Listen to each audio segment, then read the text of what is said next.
This week in Eretz Yisrael, we read the double parshios of Tazria and Mitzorah. The general subject of Mitzorah, from a halachic perspective, is rather technical and complex. But I would like to share with you what you saw. I heard from my Rebbe, Marina Harav Tzidov Kanatapsky, Zechitzad de Bracha, which I think is a very beautiful idea that is alluded to in the language of the text of the Torah. The Torah mentions that a Mitzorah has to bring three karbanos. One karban is the karban Asham, generally a karban that's offered when a person transgresses. The second karban the Torah mentions is the chatas, again, a karban that follows some chet. And finally the karban olah, which is generally not associated with any specific chet. The Mefarshim are very concerned with the need, or if you will, the purpose of these three karbanos. And what they're fascinated by is that if you look at the text of the Torah itself, it seems that the Torah is suggesting a tripartite atonement that is associated with these three karbanos. And here the psukim are very clear. In Perek Yudalid of Pashas Mitzorah, Pasuk Ches, the Torah says, "V'chiper olav hakohen lifnei Hashem," and the Kohen will effect a kapara for him before Hashem. In the context of the next karban, "V'asa kohen asachatos v'chiper ala mitaher mitumaso." The language of the pasuk changes. Here it indicates that the Kohen is going to effect atonement for the person who's purifying himself. And finally, the Torah says, "V'hela hakohen esa'elo hamizbecha v'chiper olav hakohen v'toher." The Kohen is going to atone from him, and he's going to become clean. Why is there a tripartite reference to atonement, and the language changes, is altered vis-a-vis each karban? There's a well-known Rambam at the end of Hilchos Tumas Saras, and the Rambam there focuses on what exactly Tumas Saras is all about. Not only does the Rambam focus on the issue over there, but the Ramban here in his Perush al Torah, the Ramban comments that the Asham is intended as a kapara for the original chet of slander of Lashon Hara. Chazal tell us, the Gemara Nerchen and Tezayin, that Tzaras comes as a result of a number of Chataim, one of them is Lashon Hara. The karban Chatas, the second karban the Torah describes, is an atonement for the possibility of another transgression, namely, says the Ramban, some verbal reaction on the part of the Mitzorah to his suffering.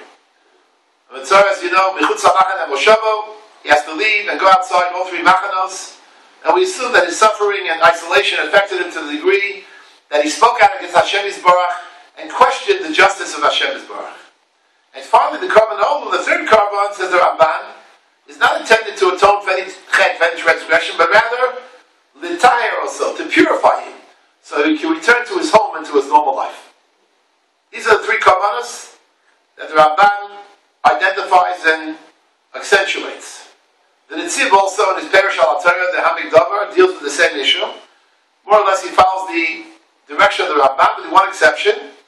The Olah, according to the Netziv, is always associated with a chet having to do with Hirhuri Avera, with the thought process. That's what the Gemara says. Because Sof Maaseh b'machshava tchila. First the person has a machshava, that's the precursor of action or speech that follows upon the heels. And the Olah comes to atone for that transgression of Hirhuri Avera. But, as I said, my Rebbe was medayik in the Lashon of the Pasuk. And once again, let us just reiterate the three different Lashonos that the Torah uses. One is the Chiper Olav HaKohen L'fnei Hashem. That's the first karban, Asham. With reference to the Chatzas, the Torah says the Chiper Ala Mitayim B'tumaso. And with reference to the Olah, the Chiper Olav HaKohen B'tayim. So my Rebbe felt that if we look at the Rambam at the end of Tumas Saras, we'll be able to understand the tripartite, the threefold Lashonos the Torah uses vis-a-vis each of these three karbanos. The Rambam tells us over there at the end of Tumas Saras that Saras is related to Lashon Hara, And then the Rambam, after exhorting us against any form of slander, writes that this is the nature of Sichas Risha Yisrael, the Sicha of those that are evil people. First, they engage in nonsensical words that are meaningless. Then the Rambam says, after that, they unfortunately regress and begin to speak against tzaddikim and speak slanderously and shamefully about the righteous. And then they speak against the Nevi'im, casting doubt on their words, and finally, Chas v'Shalom, they'll be drawn into talking against Hashem Yisbarach and even denying His existence. So what exactly is the Rambam telling us? The Rambam is telling us there are stages, and a person can actually begin at one stage, but Chas v'Shalom undergo a diminution and clearly regress to the point where, God forbid, one can be led even to denying the existence of Hashem Yisbarach. It would seem that the characteristic element of slander is found in the second stage. When the Rambam says that the Rishonim begin to speak against tzaddikim, against the righteous people, on the threshold of slander, what's important to note is the stage preceding this one is really the cause of the whole process, and the stage following is the ultimate result. In other words, slander is caused by something, and slander leads to something. And there is a number of stages here that the Rambam seems to be describing. The first stage is the cause. The second stage is the actual Lashon Hara. The third is the ultimate result, and we can explain it in simple psychological terms. The Rambam calls Lashon Hara, the Rambam defines it as slander against tzaddikim, against the righteous people. But it doesn't begin there. The Chavetz Chaim explains to us in the Psicha D'Shmiras HaLashon, it begins with self-deprecation. When a person loses faith in one's own stature, I strike out against others. Sometimes people feel, in order to bolster their own lack of self-esteem, they will strike out against someone else. And somehow, if I see nothing good or nothing of value in myself, it becomes highly improbable I'll see good in others. Conversely, my appreciation of the good in others is predicated upon the recognition that I myself have value. And the Mishnah writes in Pirkei Avos, a famous Mishnah, who is honored? Someone who honors others. Which seems to express the idea, if I recognize my own sense of honor, my own sense of self-esteem, my own worth, my own axiological value, then I can give honor and respect to others. And one of the Mefarshim, Reb Chaim Volozhin, in his parish on Pirkei Avos, Ruach Chaim, points out that only such an individual can afford to give honor to others.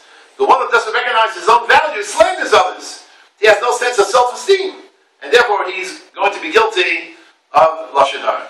And of course the Torah tells us in Vayikra, Perek Yutes of Kedoshim, the Torah speaks about Yahavta L'Reacha Kamocha, Lo Sikam, Lo Sitor, not to take revenge, not to bear a grudge, and the ability to act independently and the ability to show honor to others, in effect, is an indication of my own sense of self-esteem, my own sense of balance, my own strength, and steadfastness of purpose.